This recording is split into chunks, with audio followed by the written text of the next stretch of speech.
एक बार फिर इमरान खान हमारे स्टूडियो आए और वो चाहते हैं कि व्यूवर्स को, सिटीजन को वो कुछ नॉलेज प्रोवाइड करे।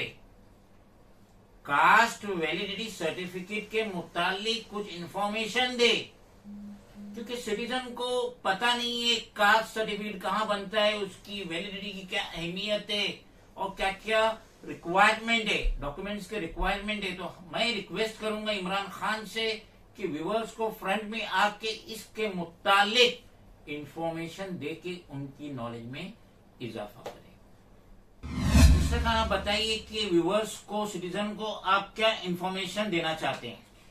मैं इस रिगार्डिंग में इंफॉर्मेशन देना चाहता हूँ कि जो कास्ट वैलिडिटी होती है, जो एक ऐसा डॉक्यूमेंट्स है जो आपको गवर्नमेंट पर्पस के लिए, गवर्नमेंट सर्वेंट के पर्पस के लिए, जॉब के लिए, एजुकेशन पर्पस के लिए और इवन इलेक्शन के लिए जो कैंडिडेट खड़े होते हैं ओबीसी और एससी से, उसके रिगार्डिंग में ये जो कास्ट वैलिडिटी है, इसका ऐसा होता है कि आपको ऑनलाइन फॉर्म भरना होता है जाकर के। वो ऑनलाइन फॉर्म के अंदर ऐसा होता है, जो अप्लीकेंट होता है उसकी पर्सनल डिटेल्स भरनी होती है और उसकी फैमिली का जो भी डिटेल्स है वो भरना होता है करके। और वो ऑनलाइन आपको उसका ये निकालना होता है, फॉर्म निकालना होता है और उसके रिगार्डिंग में ये सब चीजें को लेकर के आपका जो माटुंगा लेबर कैंप है, वहां पर सिटी डिस्ट्रिक्ट ऑफिसर होता है, वहां पर वो फॉर्म लेके जाना होता है।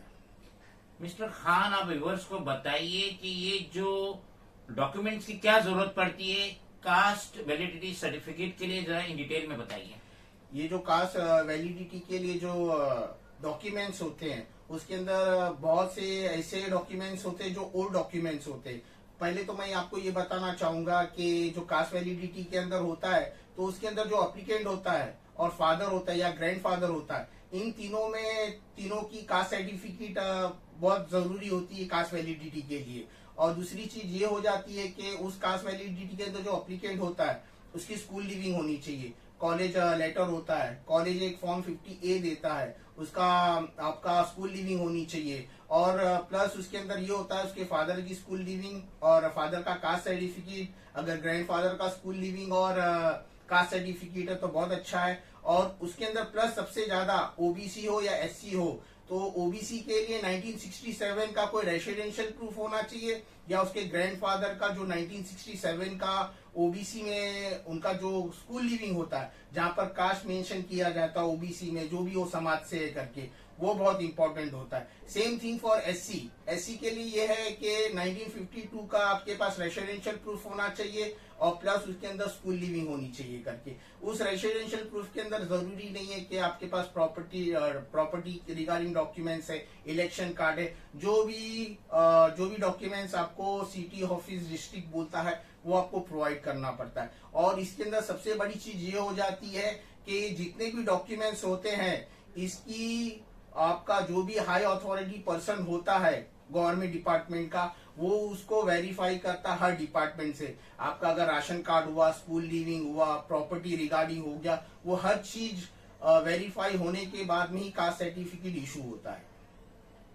कास्ट सर्टिफिकेट जो होता है, जो ओबीसी में आते, एसटी में आते, एससी में आते, तो ये कास्ट सर्टिफिकेट इश्यू तो हो जाता है, मगर उसकी वैलिडिटी होना बहुत सख्त जरूरत है। और अगर किसी के पास कास्ट सर्टिफिकेट है और अगर उसकी वैलिडिटी नहीं है, तो मेरे ख्याल से वो कास्ट सर्टिफिकेट कोई वैल्यू ही नहीं है ना।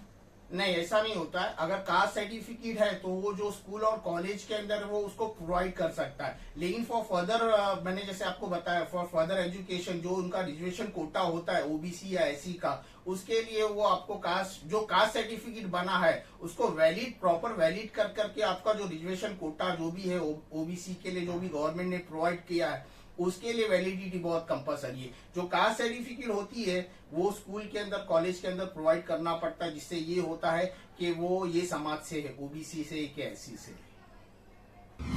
मिस्टर खान, हाल फिलहाल में नजरों से गुजरा है कि जो मराठा कोटा था महाराष्ट्र का, सुप्रीम कोर्ट में उसका केस चल रहा था, वहां से कुछ हिदायतें आ रही थी स्टेट गवर्नमेंट ऑफ महाराष्ट्र को।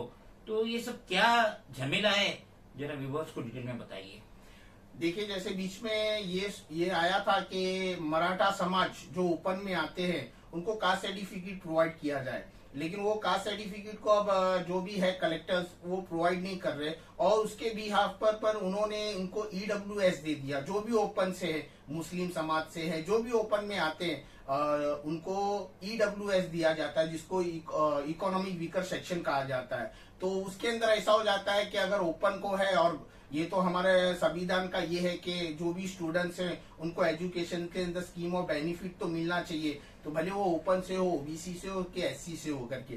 तो उसके लिए उन्होंने क्या किया है, ओपन वाले लोग को ईडब्ल्यूएस दिया, जिसके अंदर 10% उनको रिजर्वेशन मिलता है और एजुकेशन के अंदर उनको कंसेशन मिलता है। अब इधर यहाँ पर अगर देखा जाता है तो जो फीमेल्स है, फीमेल्स के अंदर वो ईडब्ल्यू ओपन से है तो वो ईडब्ल्यूएस में भी जा सकते हैं, और फीमेल के अंदर जो 30% रिजर्वेशन दिया है वो उसके लिए भी एजुकेशन के लिए स्कीम और बेनिफिट लेकर के अपना आगे फ्यूचर ब्राइट कर सकते हैं।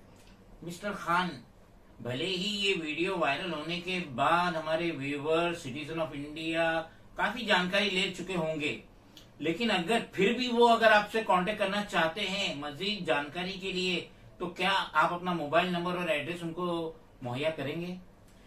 मेरा नाम इमरान खान है, मेरा मोबाइल नंबर है 7208382925।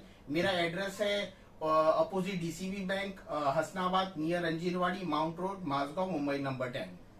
उम्मीद करते हैं कि मिस्टर खान ने जितनी साधारण तरीके से कास्ट वैलिडिटी सर्टिफिकेट के मुतालिक इंफॉर्मेशन दिए वो आप लोगों की समझ में आ चुका होगा।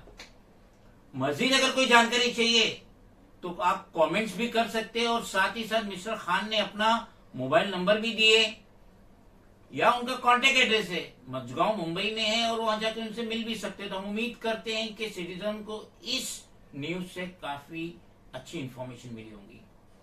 खुदा हाफिज।